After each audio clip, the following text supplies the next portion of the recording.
Welcome everyone. तो इस video में हम लोग स्लेटर्स रूल को अप्लाई करके स्क्रीनिंग कांस्टेंट और इफेक्टिव न्यूक्लियर चार्ज की वैल्यू बहुत सारे एलिमेंट के कैलकुलेट करने वाले हैं, और उसके साथ साथ जो जनरल पीरियोडिक ट्रेंड है screening constant and effective nuclear charge को उसको देखने वाले हैं विथ वैल्यू के साथ।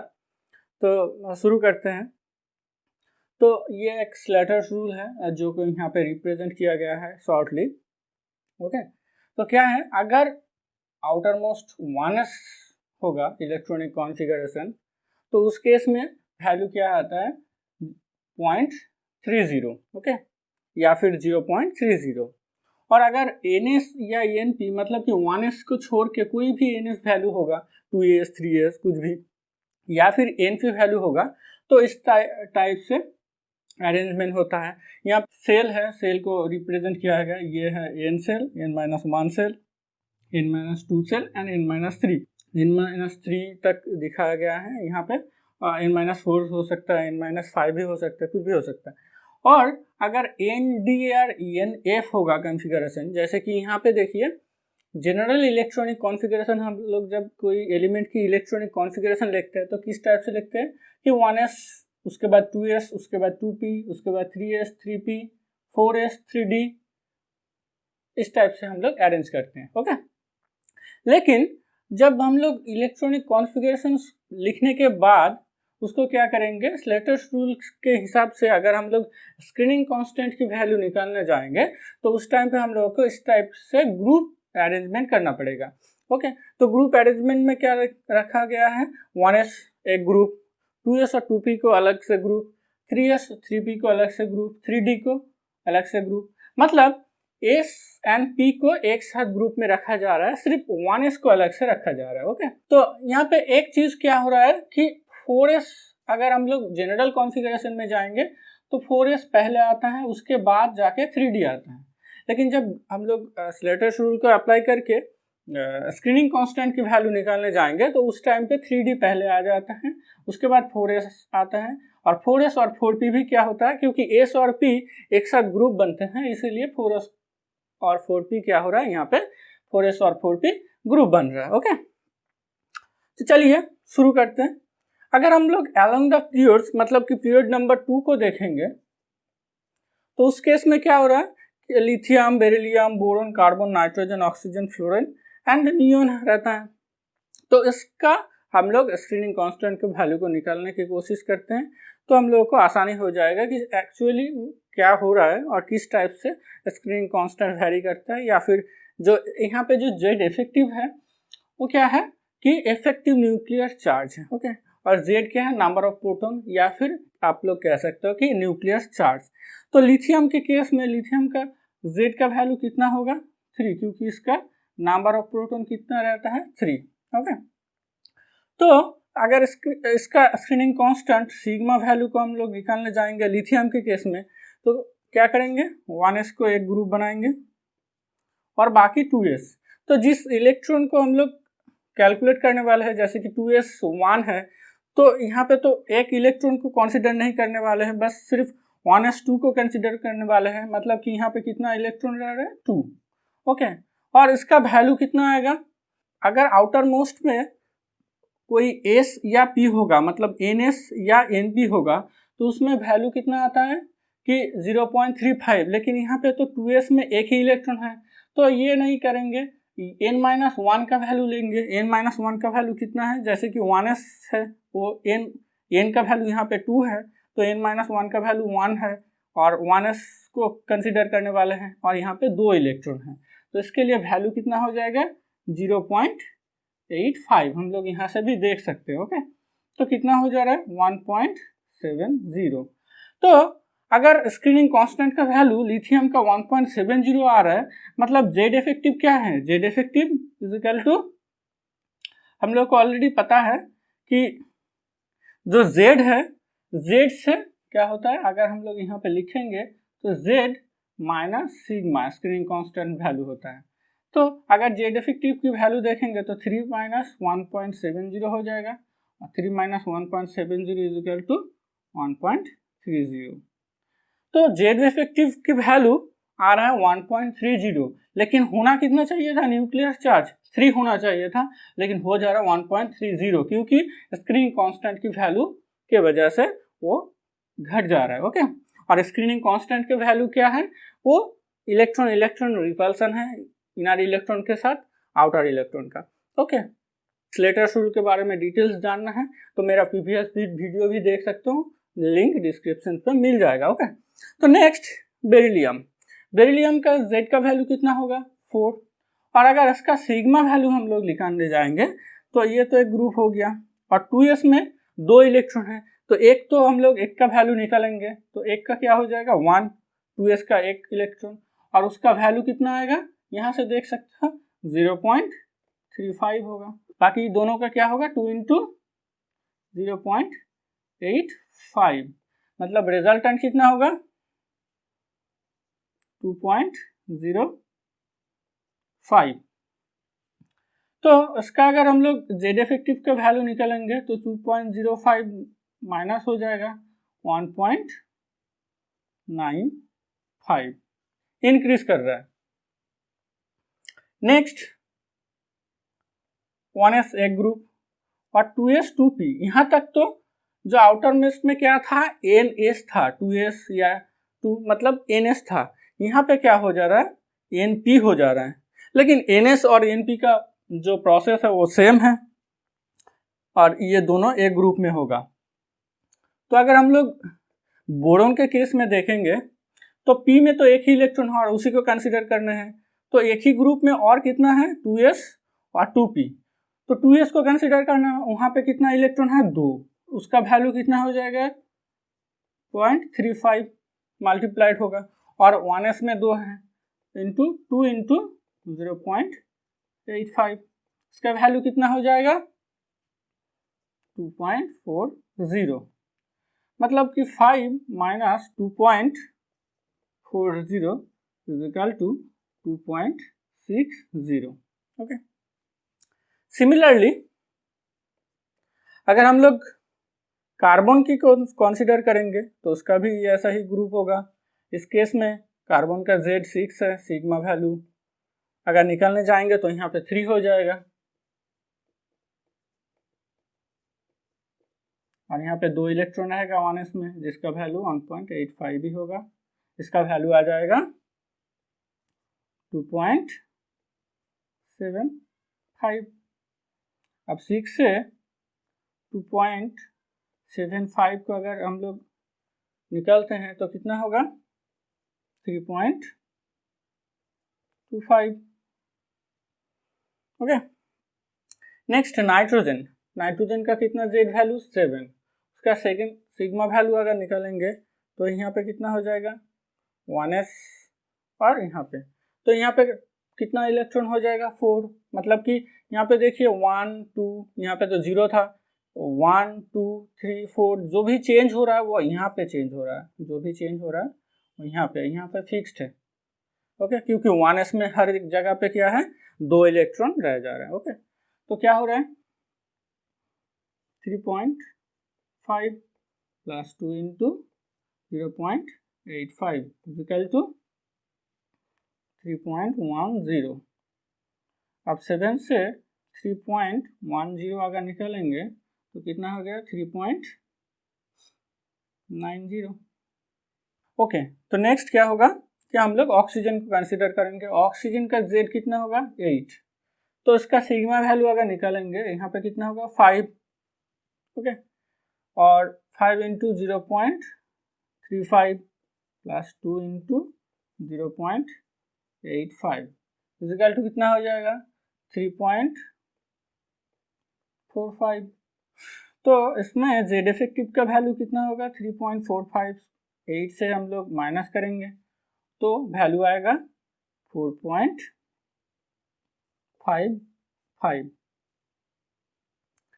नेक्स्ट फ्लोरीन, Z का वैल्यू 9, सिग्मा का अगर वैल्यू निकालेंगे तो क्या होगा यहाँ पे 6 हो जाएगा, क्योंकि 7 इलेक्ट्रॉन है, एक को P का एक इलेक्ट्रॉन हम लोग नहीं कंसीडर करने वाले हैं तो P का 4 हो जाएगा और 2s का 2 हो जाएगा, मतलब कि कितना हो जा रहा है 6, तो 6 इंटू 0.35 प्लस 2 इंटू 0.85, 1s का जो 2 इलेक्ट्रॉन है उसको भी कंसिडर यहाँ पे भी करना है, तो इसका वैल्यू कितना आ जा रहा है 3.80, मतलब कि 9 माइनस 3 अगर 80 करेंगे तो इसका वैल्यू कितना आ जाएगा 5.20। नेक्स्ट नियॉन का अगर वैल्यू निकालेंगे तो इसमें क्या होगा, यहाँ पे 7 इलेक्ट्रॉन हो जाएगा, यहाँ पे Z का वैल्यू 10 आएगा और यहाँ पे हो जाएगा 7 electron, 7 into 0.35 plus 2 into 0.85 equal to कितना हो जाएगा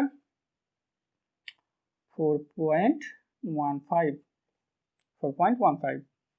तो 10 से अगर 4.15 हम लोग माइनस करेंगे तो कितना हो जाएगा 5.85। ओके, तो यहाँ पे एक चीज़ देखना है कि Z का वैल्यू अगर हम लोग लिथियम से नियॉन के साइड में जाएंगे तो क्या हो रहा है, Z का वैल्यू 1 करके इंक्रीज हो रहा है, प्लस 1 करके Z का वैल्यू इंक्रीज हो रहा है, Z का वैल्यू इंक्रीज हो रहा है प्लस 1 करके।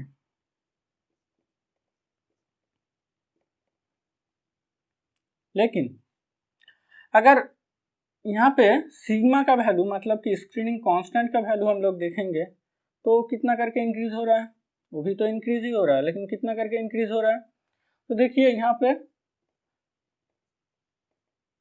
0.35 करके इंक्रीज हो रहा है, क्योंकि चेंज ही हो रहा है, यहाँ पे 1 बाय 1 करके इंक्रीज हो रहा है और वो वैल्यू कितना करके 0.35 करके, तो यहाँ पे इंक्रीज कितना कर रहा है 0.35 करके इंक्रीज हो रहा है स्क्रीनिंग कांस्टेंट की वैल्यू अगर हम लोग लेफ्ट से राइट जाएंगे along the periods. Okay, similarly अगर हम लोग Z स्टार या फिर Z इफेक्टिव को देखने वाले हैं तो वो भी क्या करते हैं, इंक्रीज करते हैं from lithium to neon. Okay, किस टाइप से देखते हैं, यहाँ पे वैल्यू अगर हम लोग देखेंगे तो वैल्यू कितना करके इंक्रीज हो रहा है 0.65 करके, क्योंकि 1.30 से 1.95 हो रहा है, और सिमिलरली यहाँ पे भी देखेंगे तो 0.65 ही इंक्रीज कर रहे हैं, मतलब कि अलोंग द पीरियड्स ग्रुप 2 में 0.65 करके क्या हो रहा है Z इफेक्टिव की वैल्यू इंक्रीज कर रहा है। ओके, तो हम लोग ये तो कह सकते हैं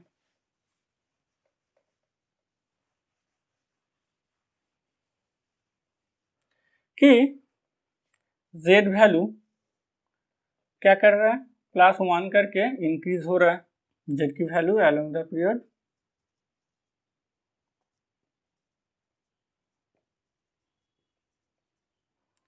और सिग्मा वैल्यू अगर कंसीडर करेंगे तो 0.35 करके इंक्रीज हो रहा है। तो ये तो हो गया S एंड P का कंसीडर किया, S ब्लॉक और P ब्लॉक, लिथियम से हम लोग नियॉन तक गए, अब हम लोग D ब्लॉक को कंसीडर करने वाले हैं। तो फिर Z इफेक्टिव को अगर हम लोग देखेंगे तो Z इफेक्टिव भी इंक्रीज कर रहा है, लेकिन इसमें कितना करके इंक्रीज कर रहा है 0.65 करके। तो अलोंग द पीरियड्स हम लोग यहाँ पे लिथियम और जो बेरिलियम है वो S ब्लॉक एलिमेंट है और बाकी सब P ब्लॉक बोरोन से नियॉन तक। अब रह गया D या A ब्लॉक, तो हम लोग D ब्लॉक को अलोंग द पीरियड्स कंसीडर करने वाले हैं। ओके, चलिए देखते हैं। तो अब हम लोग D ब्लॉक्स एलिमेंट की स्क्रीनिंग कांस्टेंट की वैल्यू निकालने वाले हैं और Z इफेक्टिव की वैल्यू भी हम लोग चेक करने वाले हैं कि किस हिसाब से वेरी कर रहा है, और उसका जो पीरियोडिक ट्रेंड है वो भी हम यहाँ पे कैलकुलेट करके चेक करने वाले हैं। ओके, स्लैटर्स रूल को अप्लाई करके D ब्लॉक्स एलिमेंट की इलेक्ट्रॉनिक कॉन्फ़िगरेशन लिखेंगे तो 1s2, उसके बाद 2s2, उसके बाद 2p6, 3s2, 3p6, 4s2 और 3d1 होता है अगर हम लोग SC के केस में कंसीडर करेंगे। ओके, और इसका Z के वैल्यू कितना होगा 21। लेकिन एक चीज़, जब हम लोग स्लैटर्स रूल से क्या करते हैं स्क्रीनिंग कांस्टेंट की वैल्यू निकालते हैं तो इलेक्ट्रॉनिक कॉन्फ़िगरेशन को थोड़ा सा चेंज करना पड़ता है। क्यों? क्योंकि देखिए यहाँ पे 4s2 तो लिखते हैं जैसे कि कॉन्फ़िगरेशन लिखते हैं, लेकिन उसको अरेंज करना पड़ता है, तो क्या करते हैं उस वहाँ पे 3D को पहले लिखते हैं, उसके बाद 4s को लिखते हैं। तो 4s2 इस टाइप से चेंज हो रहा है, बाकी का भी चेंज करके पहले से ही लिख के रखें। ओके, इसका हम लोग कैलकुलेट करने वाले हैं। तो पहले उसको ग्रुप बना लेते हैं, 1s 2s 2p को, 3s 3p को, 3d को अलग से और 4s उसके बाद। तो 4s में 2 इलेक्ट्रॉन हैं, मतलब को एक तो कंसीडर करना पड़ेगा और उसके लिए वैल्यू कितना आएगा, उसमें क्या हो जाएगा 0.35 आएगा प्लस। अब यहाँ पे n-1 कितना हो जा रहा है, पूरा n-1, जैसे कि ये ग्रुप भी और 3d भी, क्योंकि 3 वैल्यू है और यहाँ पे n का वैल्यू 4 है, तो यहाँ पे टोटल इलेक्ट्रॉन कितना है 9 इंटू इसका वैल्यू कितना हो जाएगा 0.85। ओके, उसके बाद n-2 और उससे ज़्यादा अगर कोई होगा n-3, तो उसके हर एक का वैल्यू कितना आएगा 1 आएगा। तो यहाँ पे कितना इलेक्ट्रॉन हो रहा है 10, मतलब कि 10 इंटू 1 इक्वल टू कितना हो जाएगा 18। तो अगर हम लोग 21 से 18 को माइनस करेंगे तो वैल्यू कितना आ जाएगा 3। नेक्स्ट, अगर हम लोग टाइटेनियम के केस को देखेंगे तो टाइटेनियम में क्या होगा, यहाँ पे तो एक इलेक्ट्रॉन आएगा 1s में, 4s में, तो 0.35 प्लस अगर हम लोग इसको कंसीडर करेंगे 3 में n-1 जो 3 की वैल्यू है, तो वहाँ पे कितना इलेक्ट्रॉन हो जाएगा 10 इंटू 0.85 और बाकी का कितना रहेगा 10, तो 10 इंटू 1 इक्वल टू 18.85। अब 18.85, तो यहाँ पे इसका वैल्यू कितना आएगा 22, तो 22 से अगर हम लोग 18.85 को माइनस करेंगे तो वैल्यू कितना आएगा 3.15। सिमिलरली अगर हम लोग वैनेडियम का भी इलेक्ट्रॉनिक कॉन्फ़िगरेशन लिखेंगे तो या फिर उसका वैल्यू निकालने जाएंगे तो उसका वैल्यू आएगा 3.30। अब नेक्स्ट देखते हैं इसको कैलकुलेट करना खुद से। नेक्स्ट क्रोमियम का, तो इसको भी ग्रुप बनाते हैं।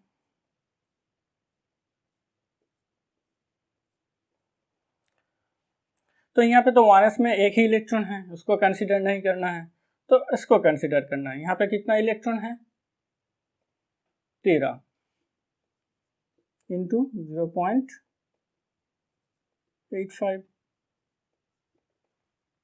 नेक्स्ट जो 10 इलेक्ट्रॉन है प्लस 10 इंटू 1, तो कितना हो जा रहा है 21.05। तो क्रोमियम का वैल्यू कितना होगा 24। अगर 24 से हम लोग 21.05 को माइनस करेंगे तो वैल्यू कितना आएगा 2.95। मतलब कि इस केस में, क्रोमियम के केस में वैल्यू कितना हो जा रहा है, घट जा रहा है। हर एक में इंक्रीज कर रहा था लेकिन यहाँ पे घट गया ये वैल्यू, जेड इफेक्टिव की वैल्यू। नेक्स्ट, सिमिलरली अगर उसके बाद भी हम लोग और भी जितना भी है मैंगनीज, आयरन, कोबाल्ट, निकेल, उसका भी वैल्यू क्या होगा इंक्रीज कर जाएगा।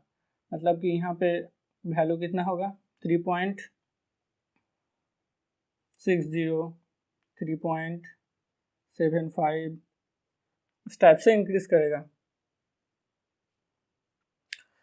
फिर अगर हम लोग कॉपर का कंसीडर करेंगे तो पहले ग्रुप बना लेते हैं। तो यहाँ पे भी 4s में 1 इलेक्ट्रॉन है, तो इसको तो कंसीडर नहीं करना है, यहाँ पे कंसीडर करना है। तो कितना हो जा रहा है 18 इलेक्ट्रॉन, वैल्यू कितना आएगा 0.85 प्लस कितना हो जाएगा 10 इंटू 1, मतलब तो इसका वैल्यू आएगा 25.5 3। तो अगर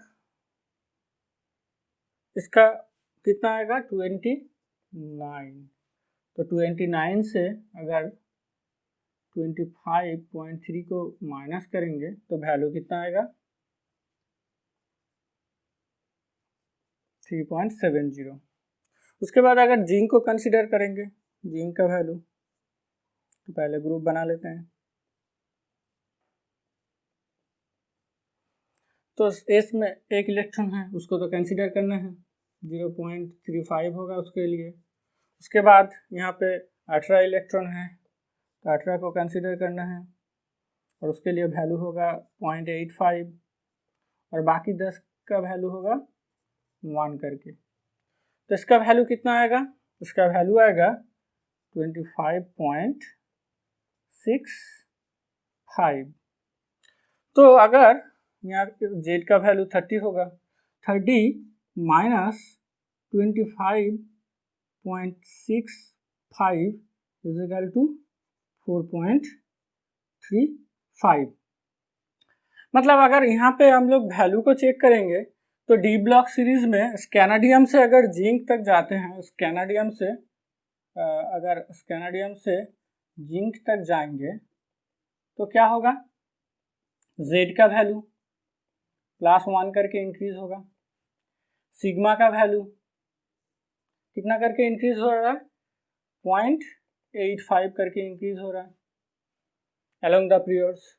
और अगर जेड इफेक्टिव को देखेंगे, मतलब कि इफेक्टिव न्यूक्लियर चार्ज, वो भी इंक्रीज होगा। वो कितना करके इंक्रीज हो रहा है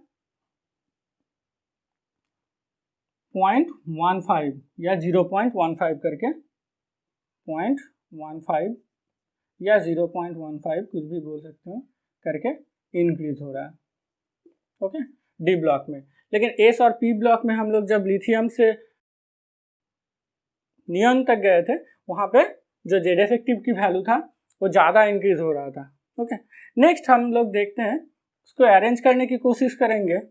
स्कैनाडियम, titanium, vanadium, chromium, manganese, iron, cobalt, nickel, copper, zinc. अगर वैल्यू देखेंगे तो कितना हो रहा है इसका 3.0, उसके बाद 3.15, उसके बाद 3.30, उसके बाद क्रोमियम में जाके वैल्यू डिक्रीज कर रहा है। अगर जेड इफेक्टिव की वैल्यू हम लोग यहाँ पे लिख रहे हैं, जेड इफेक्टिव की वैल्यू तो डिक्रीज कर रहा है, ओके। क्रोमियम पे जाके हो जा रहा है 2.95, ये क्रोमियम का केस में घट जा रहा है। उसके बाद इसमें भी फिर से इंक्रीज होगा 3.60, 3.75, उसके बाद 3.90, उसके बाद 4.05, फिर से घट जाएगा। इसमें वैल्यू कितना होगा 3.70 और जिंक में जाके फिर से इंक्रीज होकर 4.35, ओके। तो यही जेड इफेक्टिव की वैल्यू है डी ब्लॉक में, मतलब कि पीरियड में इंक्रीज कर रहा है। अब आते हैं डाउन द ग्रुप। तो अब हम लोग डाउन द ग्रुप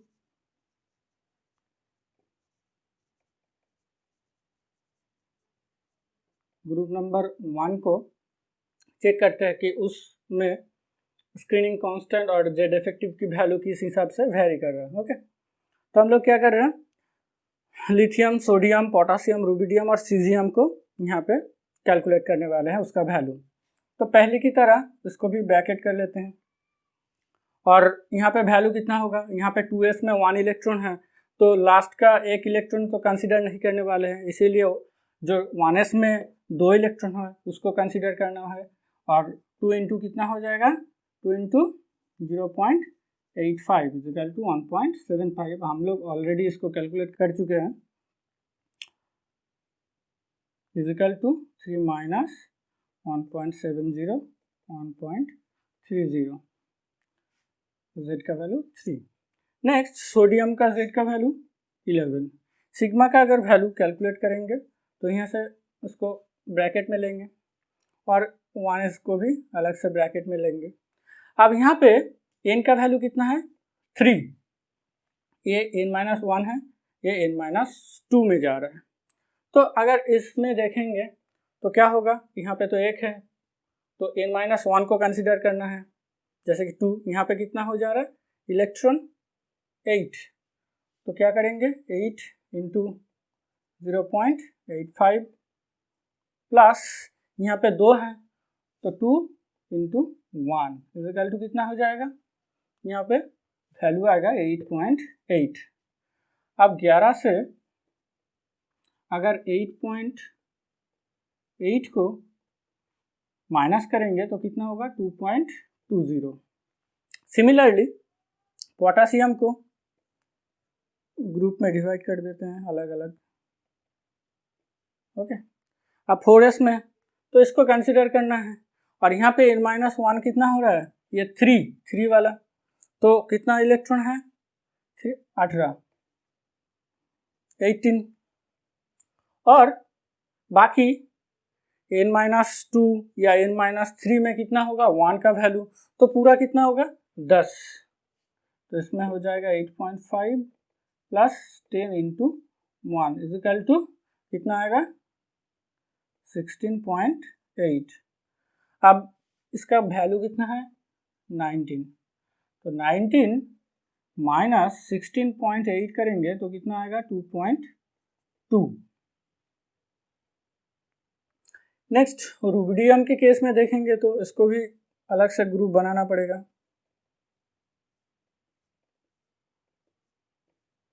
उसके बाद 5s में 1 इलेक्ट्रॉन है तो इसको तो नहीं कंसिडर करना है, कंसिडर किसको करना है 4s और 4p जो कि n-1 है, इसके लिए यहाँ पे कितना इलेक्ट्रॉन है 8 इलेक्ट्रॉन, 8 इंटू कितना होगा, यहाँ से हम लोग अगर वैल्यू देखेंगे 0.85 प्लस यहाँ पे कितना है 18 और यहाँ पे 10 मतलब 28, टोटल 28 इंटू 1, इसको करेंगे तो इसका वैल्यू कितना आएगा 34.8। अगर Z का यहाँ पे वैल्यू कितना है 37, तो 37 से अगर 34.8 माइनस करेंगे तो वैल्यू आएगा 2.2। सिमिलरली सीजियम के केस में देखते हैं, पहले तो इसको सेपरेट कर लेते हैं, ग्रुप में डिवाइड कर लेते हैं।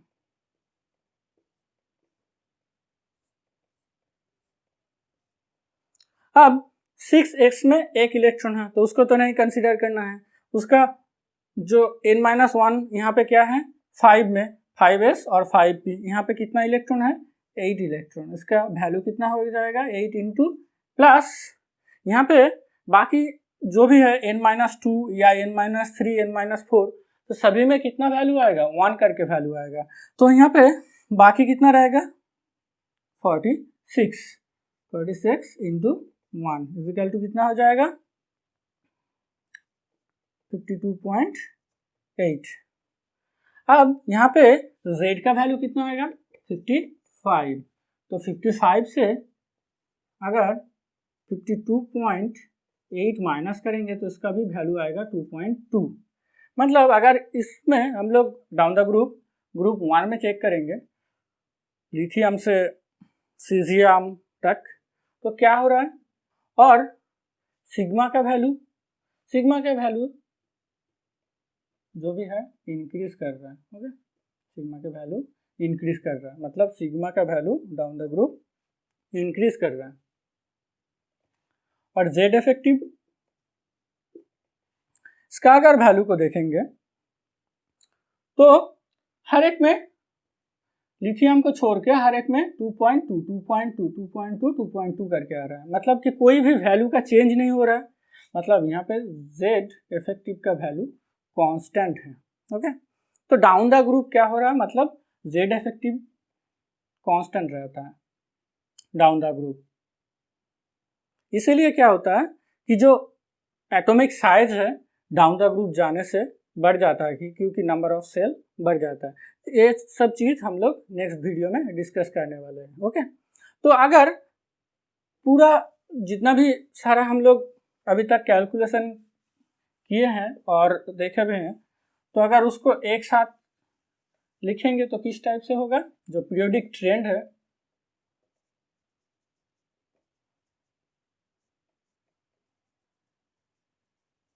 अगर पीरियोडिक ट्रेंड को देखेंगे, Z मतलब कि न्यूक्लियर चार्ज, वो क्या होगा, एलोंग द पीरियड्स 1 करके इंक्रीज होगा। अगर सिग्मा मतलब कि स्क्रीनिंग कांस्टेंट को देखेंगे, वो भी क्या होगा, इंक्रीज ही होगा।